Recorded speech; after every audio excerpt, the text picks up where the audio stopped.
Everyone, চলে এসেছি আমি রান্নাঘরে। তোমাদেরকে যে কালকে বলেছিলাম আমি তালের একটা রেসিপি দেবো বলে, তার জন্য আমি তালের রেসিপি সফট ডো বানিয়ে নিয়েছি। এটার মধ্যে আমি কোনো জল দিইনি, এটা আমি ওই তালের মাড়িটা দিয়েই মেখেছি। আর এটার মধ্যে কোনো গুড় চিনি দিইনি, আগের থেকে আমি মাড়িটাতে চিনি আর গুড় দিয়ে ফুটিয়ে রেখেছিলাম। এখন এটা আমি 10 মিনিটের জন্য রেস্টে রেখে দেবো। এটা হচ্ছে আমি এই তালটা ফুটতে দিয়েছি এখানে। আর এই যে সুজি আছে এক বাটি, এই সুজি দিয়ে আমি তালের ছাকা পিঠে আর এই যে আটা মেখে রেখেছি, আটা দিয়ে তালের লুচি বানাবো। আমার দুই বন্ধু আমাকে কমেন্ট করেছে, বলেছে দিদি ভাই তুমি তালের লুচি আর তালের ছাকা পিঠে বানাও। তার জন্য আমি বন্ধুদের কথা রাখি, এই তালের লুচি আর তালের ছাকা পিঠে বানাবো। অনেকটাই তালের মাড়ি ছিল, আমার দুটোই রেসিপি হয়ে যাবে এই তাল দিয়ে। এই যে আমি তালটা ফুটতে দিয়েছি তালের সুজির মাড়া ছাকা বানানোর জন্য। একটু একটু করে সুজি দিয়ে এখন আমি এটা ঘেটে নিব।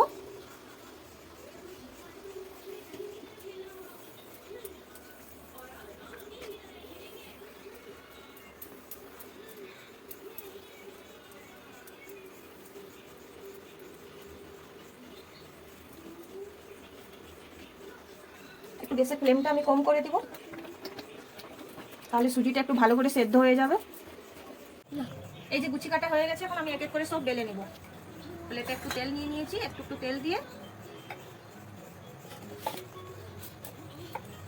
এইভাবে ছোট ছোট করে গোল গোল করে বেলে নেব সব। এখন এক এক করে আমি লুচিগুলো সব ছেঁকে নিব।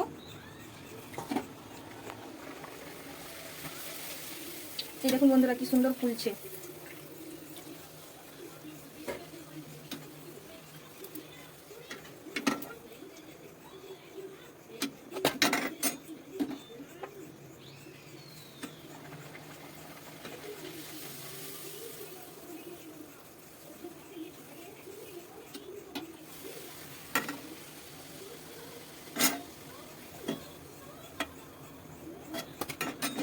এই যে বন্ধুরা তালের ফুলকো ফুলকো লুচি রেডি হয়ে গেছে। এখন সব ছাকা পিঠাগুলো ছেঁকে নিব। এই যে সুজিটা আমি ঘেটে রেখেছিলাম, এটা হাতে একটু তেল দিয়ে ভালো করে একটু একটু এরকম সুজির বেটার নিয়ে হাতের সাহায্যে গোল করে এরকম একটু আমি শেপ দিয়ে দেবো। একটা আমি বানিয়ে নিয়েছি পিঠে, এখন এক এক করে আমি এগুলো সব তেলে ভেজে উঠিয়ে নেব।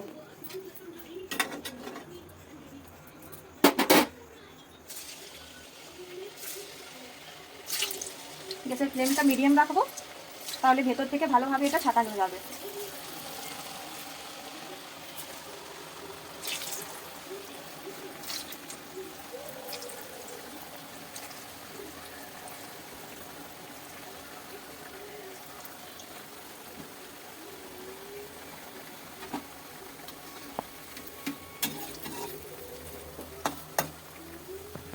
কিছুক্ষণ ভাজা হোক, তারপর আমি পাল্টে দেবো। এখনই আমি পাল্টাতে গেলে ভেঙে যাবে সব।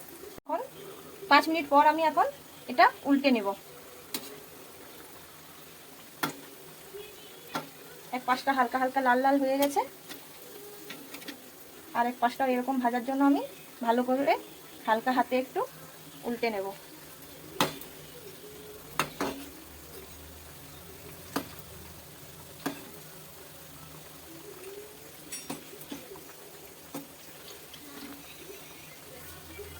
ভেজে নিয়েছি, এখন এগুলো সব তুলে নেব।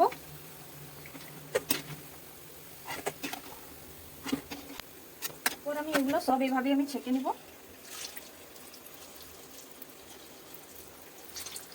এগুলোও ভাজা হয়ে গেছে, তুলে নেব।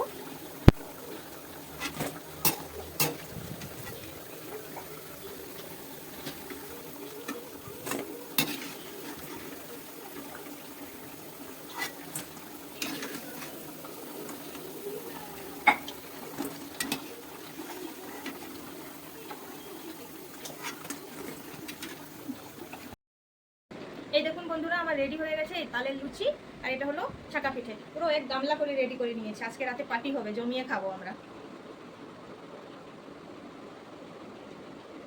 কেমন লাগলো বন্ধুরা আমার এই ভিডিওটি কমেন্ট করে জানাবেন, আর ভালো লাগলে লাইক কমেন্ট শেয়ার আর সাবস্ক্রাইব করতে ভুলবেন না। ঠিক আছে, ফিরে আসবো আবার একটা পরের ভিডিও নিয়ে।